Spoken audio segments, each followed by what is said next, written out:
नमस्कार दोस्तों, मैं मनदीप कुमार आप सभी का स्वागत करता हूं जीरो लेवल प्रोग्रामिंग लैंग्वेज के अंदर। आज जो हम लोग सीखने वाले हैं वो है पॉलीमॉर्फिज्म, जो कि एक ऑब्जेक्ट ओरिएंटेड प्रोग्रामिंग लैंग्वेज का प्रिंसिपल है, एक सिद्धांत में आता है। वो हमने पहले भी बात कर लिया है। एब्स्ट्रैक्शन, इनकैप्सुलेशन और इनहेरिटेंस, ये तीनों भी क्या थे, ऑब्जेक्ट ओरिएंटेड प्रोग्रामिंग लैंग्वेज का एक प्रिंसिपल था। एक चौथा जो है थोड़ा सा पॉलीमॉर्फिज्म, थोड़ा सा कठिन है, मतलब ये कह सकते हैं कि वो तीनों प्रिंसिपल से थोड़ा कठिन लग सकता है आपको समझने में, लेकिन समझने का प्रयास करते हैं। चलिए पॉलीमॉर्फिज्म को, ठीक है। तो पहले देखिए, ये जो पॉलीमॉर्फिज्म जो शब्द है, इसका मतलब क्या होता है? इसका मतलब होता है मेनी फॉर्म्स। क्या मतलब होता है इसका? कई रूप, ठीक है। कोई चीज का, कोई भी चीज का कई रूप, एक चीज का कई रूप मान लेते हैं। कई रूप कहने का मतलब क्या है?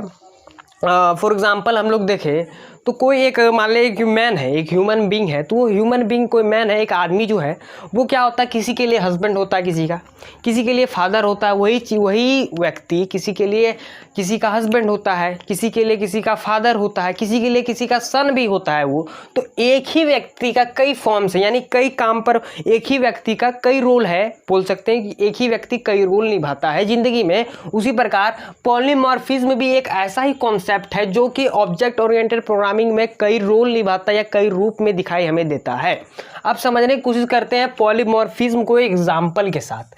अब देखिए, हमने पहले आपको समझाया है इनहेरिटेंस को, ठीक है। आपने अगर इनहेरिटेंस का वीडियो नहीं देखा है तो पहले उसे जाके देख लीजिए, डिस्क्रिप्शन में लिंक मिलेगा, फॉलो कीजिए लिंक को। आपको लिंक की सहायता से आप वहां पर जाके वीडियो को देख सकते हैं, ठीक है। अगर आप वो वीडियो पहले देखिए तब यहाँ पर आइए पॉलीमॉर्फिज्म को समझने के लिए, तब आपको थोड़ा अच्छा से समझ में आएगा। आप देखिए, हमने कोई क्लास लिया, कोई फॉर एग्जाम्पल हमने कोई क्लास लिया, हमने किसका क्लास लिया? शेप्स का क्लास लिया। किसका? शेप जो हमारे पास होता है, सर्कुलर, ट्रायंगुलर, जो शेप्स वगैरह देखते हैं, रेगुलर शेप जो हमारे ज़िंदगी में हम रोज़ देखते हैं, एवरीडे लाइफ में बोल सकते हैं। तो उन्हें हमने शेप्स लिया। ये कैसा क्लास होगा मेरे लिए? ये यहाँ पर हम मान लेते हैं ये हमारे लिए क्या है? बेस क्लास है। बेस क्लास को ही हम लोग क्या कहते हैं? पेरेंट क्लास भी कहते हैं, ठीक है। ये बेस क्लास है, या तो हम लोग मान लेते हैं कि ये पेरेंट क्लास है, ठीक है। इस क्लास के अंदर से हमने क्या किया, ये जो शेप्स होगा, तो ये शेप्स का एक जनरल, बोल सकते हैं कि जनरल एट्रीब्यूट या बिहेवियर होगा, जो हम लोग इनहेरिटेंस के वीडियो में बात कर चुके हैं कि जनरल एट्रीब्यूट और बिहेवियर क्या होता है, कि जो कि सभी शेप्स में जनरल होगा। जो चीज़ जनरल होगा, जो जैसा चीज़ जनरल होगा, यानी जो बिहेवियर या फंक्शन जनरल होगा प्रत्येक शेप में, चाहे वो शेप सर्कुलर रहे, ट्रायंगुलर रहे या कोई भी रहे, उसी को क्या बोलेंगे? जनरल बिहेवियर या एट्रीब्यूट। तो यहाँ पर सब में जनरल क्या रहेगा? उस शेप का नेम जनरल रहेगा, उस शेप का साइज जनरल रहेगा, ठीक है। उस शेप का आपका मान लेते हैं नेम रह गया, आपका कितना नंबर ऑफ साइड्स वो बनाएगा, नंबर ऑफ साइड्स हम लोग बोल सकते हैं, नंबर ऑफ साइट्स बोल सकते हैं, उसका कलर बोल सकते हैं। तो ये सारा चीज़ क्या रहेगा? उसका यूनिक, मतलब कि ये चीज़ क्या रहेगा? सब में जनरल रहने वाला है। ये जो है कि ये कॉन्सेप्ट जो एट्रीब्यूट्स का यहाँ पर कॉन्सेप्ट है, इसे हम लोग क्या कहते हैं? डाटा या एट्रीब्यूट्स कहते हैं, ठीक है। अब देखिए इसका फंक्शन कहने का, तो फंक्शन इसका क्या रह सकता है? ड्रॉ करने का फंक्शन रहता है, इरेज भी कर सकता है, ये ड्रॉ करना फंक्शन रहता है, इसे इरेज करना फंक्शन रहता है। आप इसका बोल सकते हैं ड्रॉ, इरेज या कलर करना इसका फंक्शन रहता है। समझ में आ रहा है बात? अब देखिए इसका ये क्या कहलाएगा? ये कहलाएगा अपना फंक्शंस।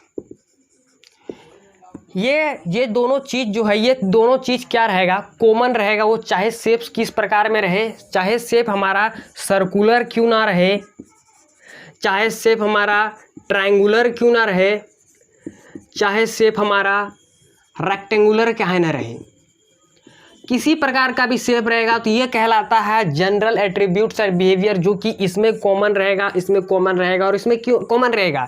क्योंकि ये क्या क्लास है, इसे हम लोग बोलते हैं पेरेंट क्लास, और उसी क्लास से इनहेरिटेड हुआ है ये सारे क्लास, सर्कुलर, ट्रायंगुलर, रेक्टेंगुलर। इसी को हम लोग बोलते हैं चाइल्ड क्लास, या इसी को हम लोग बोलते हैं ड्राइव क्लास, इसी को बोलते हैं हम लोग सब क्लास। अब हम एक चीज़ आपको बोल रहे हैं, हमने यहाँ पर एक फंक्शन का यूज़ किया, ठीक है। हमने यहाँ पर एक फंक्शन हमने यूज़ किया, एक फंक्शन को हमने क्या बोल सकते हैं? एक फंक्शन को कॉल किया, एक फंक्शन को कॉल किया जो था ड्रॉ फंक्शन। हमने ड्रॉ फंक्शन को कॉल किया, हमने ड्रॉ फंक्शन का इस्तेमाल किया। तो ये सारे क्लास के ऊपर हमने इस्तेमाल किया, ड्रॉ फंक्शन का इस्तेमाल किया, क्योंकि देखिए सबके बीच में कॉमन क्या है? ड्रॉ, इरेज, कलर करना। हमने क्या देखा है कि सर्कुलर शेप कभी कभी क्या होता है, कहीं कहीं किसी चीज़ में हमें ड्रॉ करने का यूज़ होता है, कि आप ड्रॉ कर सकते हैं, कलर फिल करने का भी ऑप्शन होता है। फोटो एडोब सब चलाए होंगे तो उसमें आपको पता होगा कि ये जो कलर करने, फिल करने का, इरेज करने का डब्बा, बॉक्स वगैरह जो बना रहता है वो इसी शेप में, ट्रायंगुलर, रेक्टेंगुलर, सर्कुलर शेप वगैरह में ही देखने को मिल सकता है आपको। ठीक है, तो फंक्शन देखिए, हमने अगर ड्रॉ फंक्शन को कॉल किया है तो अब क्या करेगा, ये ड्रॉ फंक्शन जाएगा। ठीक है, ड्रॉ फंक्शन क्या करेगा, जाएगा सर्कुलर के पास ड्रॉ फंक्शन जाएगा, ट्रायंगुलर के पास भी ड्रॉ फंक्शन जाएगा, रेक्टेंगुलर के पास भी ड्रॉ फंक्शन जाएगा, और तीनों ऑब्जेक्ट जो यहाँ पर हैं इस शेप क्लास के, वो तीनों क्या करेंगे, इसे एक्सिक्यूट करेंगे। ठीक है, ये जो फंक्शन है इसे सॉल्व करेंगे बोल सकते हैं एक तरह का। इसे सॉल्व करके जो इसको कमांड हमने दिया तो वो कमांड करेंगे, ये उसका पालन करके ये जो भी है उसे ऑब्जेक्ट जो भी हमने आउटपुट निकालना होगा इसे निकाल देंगे। ये बात आपको यहाँ तक क्लियर हो गई ना। हाँ, अब देखिए हमने यूज क्या किया, एक ही फंक्शन का इस्तेमाल किया लेकिन हमने एक से अधिक ऑब्जेक्ट का यूज कर लिया।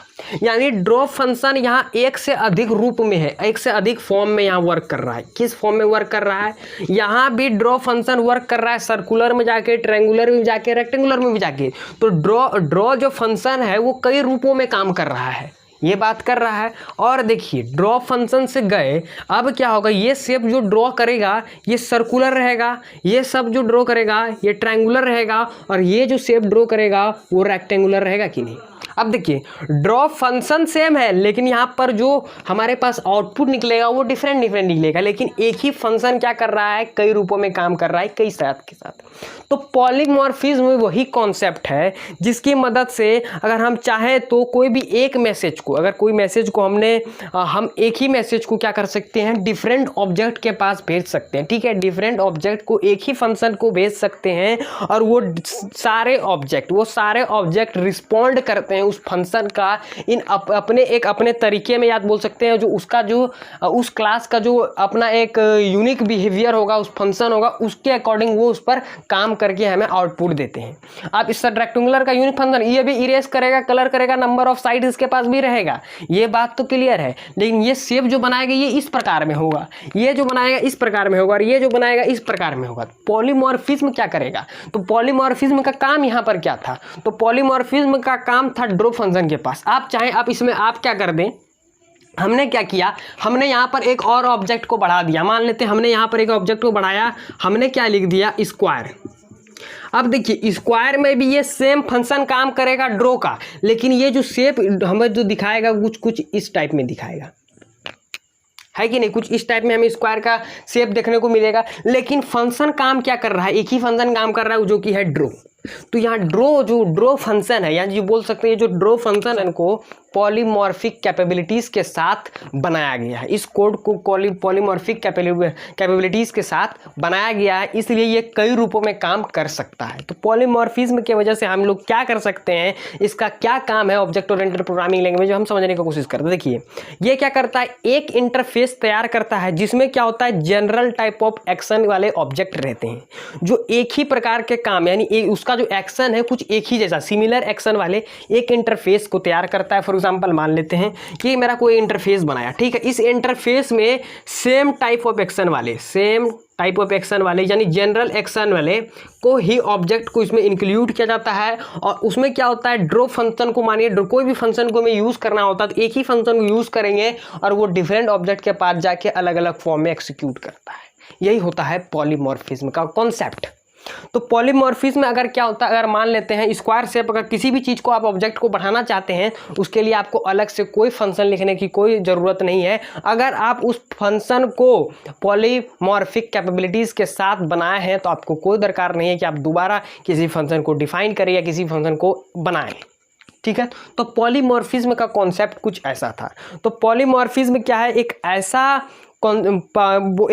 मैकेनिज्म है जिसके द्वारा क्या करता है, हम एक मैसेज भेजें, ठीक है, हम सेम एक ही प्रकार का मैसेज भेजें डिफरेंट ऑब्जेक्ट को, कई ऑब्जेक्ट्स को, ठीक है, वो एक ही फंक्शन को भेजना है सभी ऑब्जेक्ट को, लेकिन सब ऑब्जेक्ट क्या करेगा, वही फंक्शन का इस्तेमाल करके हमें डिफरेंट आउटपुट देगा। ठीक है, डिफरेंट आउटपुट देता है। तो हमें फंक्शन का इस्तेमाल सिर्फ एक करना है, हमें सब के लिए अलग अलग फंक्शन नहीं बनाना है। तो हम एक फंक्शन को लिख देंगे तो उसके टाइप यानी जनरल एक्शन वाले जितने भी वहाँ पर ऑब्जेक्ट होंगे उसे एक्सिक्यूट करेंगे, यानी वो फंक्शन को अडेप्ट करके एक्सिक्यूट करके हमें देंगे। ठीक है, ये होता है पॉलीमॉर्फिज्म का कॉन्सेप्ट।